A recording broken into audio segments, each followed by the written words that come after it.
مساء الخير عليكم، ازيكم عاملين ايه؟ يا رب تكونوا بخير.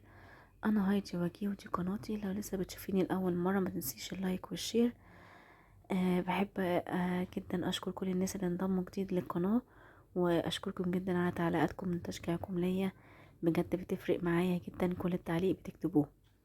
النهارده هنعمل مع بعض طاجن المكرونه باللحمه اللي بنشتريه من محلات الكشري، وهنعرف ازاي مع بعض نقلبه بكل سهوله وازاي يطلع من غير ما يلزق في الطاجن. 4 مكونات مع بعض بس هنعمل بيهم طاجنين. واحد كبير يكفي فردين او 3، وطاجن خاص او يعني النص كيلو ده يأكل عيلة 4 أفراد تقريبا. انا معايا نص كيلو من المكرونة السايبة، ومعايا ربع كيلو لحمة مفرومة، وطماطم وبصلتين كبار. في حلة على النار حطيت سمنة بلدي على حبة زيت، وقلبت لغاية لما يا دوبك البصلاية اللي معايا تدبل. انا مش عايزاها تحمر، عايزاها بس يا دوبك تدبل. اول لما تدبل معايا كده بالطريقة دي هنزل عليها باللحمة. مش كل الناس بتعمل نفس الطريقة في اللحمة المعصجة، في ناس بتعصج اللحمة الأول بعد كده تنزل عليها بالبصل. أنا بحب العكس. نزلت بحبة ملح وحبة فلفل، بابريكا،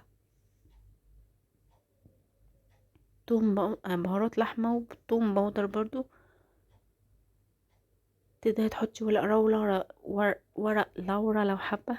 معلش الريحة عندي بايظة، انتوا فاهمين، واللي متابعني عارف الريحة طايرة خالص. يلا هقلب تقليبة كده على السريع، وبعد كده اجيب طاسة تانية احط فيها معلقة صلصة على معلقة زيت، وبعد كده انزل بشفشق كبير من الطماطم. تمام كده، تمام. انا بس يا دوبك هديها غلوة الطماطم دي، مش هسبكها، انا عايزاها سايبة، مش عايزاها متسبكة. وهنزل عليها بنفس البهارات اللي نزلت بيها على اللحم.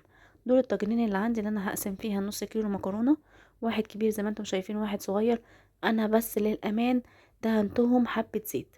تمام كده علشان تبقى سهلة معايا وانا بقلبها. بص اللحمة مليانة سمنة ازاي، انا بحاول اشيل السمنة منها ومبرمهاش على فكرة السمنة دي. انا عملت نص كيلو تقريبا كله، او اقل من نص كيلو لحمة مفرومة.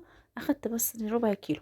احنا بنحط اللحمة المعصجة من تحت، وهنحط المكرونة نية تماما. انا بس بوزع كده بالمعلقة اللحمة علشان تبقى على الوش. طبعا عايزة اقول لكم ان المحلات بتبقى عاملة كمية هايلة من البصل وحبة لحمة مفرومة، ده لو كان في لحمة اصلا مش فول صويا. تمام كده. وبننزل بالمكرونة نية، مكرونة نية من غير ما سلقتها. بالظبط كده. انا بس بسيب لها يعني تقريبا سنتي او 2، يعني 2 سنتي كده من فوق، علشان على قد المكرونة ما تبدأ تترفع. اهي الطماطم عندي اهي وهي مغلية سخنة قوي، مش متسبكة ولا حاجة. هزود بقى كمية المية اللي عندي. المهم ان انا ابدأ بقى بمعلقة كده او بشوكة او بالاسباتيولا اوسع المكرونة، علشان اتأكد ان المية او الصلصة وصلت لغاية تحت، او الطماطم اللي عندي.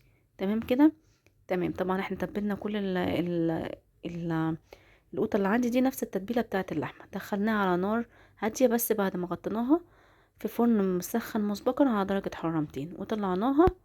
وبعد كده هنقلبها بكل سهولة، هتنزل معانا من غير اي تعقيد، لان احنا عاملين زيت في الطاجن من جوه. وكمان المكرونة بتاعتنا جوسي مش ناشفة، يا تما غطينا الطماطم لغاية اخر مكرونايه. بصوا بقى قربنا كده، بصوا الجمال. بجد ريحتها كانت قلبة الدنيا خالص، وطعمها تحفة تحفة تحفة. نسيت اقول لكم حطوا حبة خل في الطماطم، هتدي طعم رهيب جدا. وما تنسوش الشطة. اشوفكم في فيديو جديد، باي باي.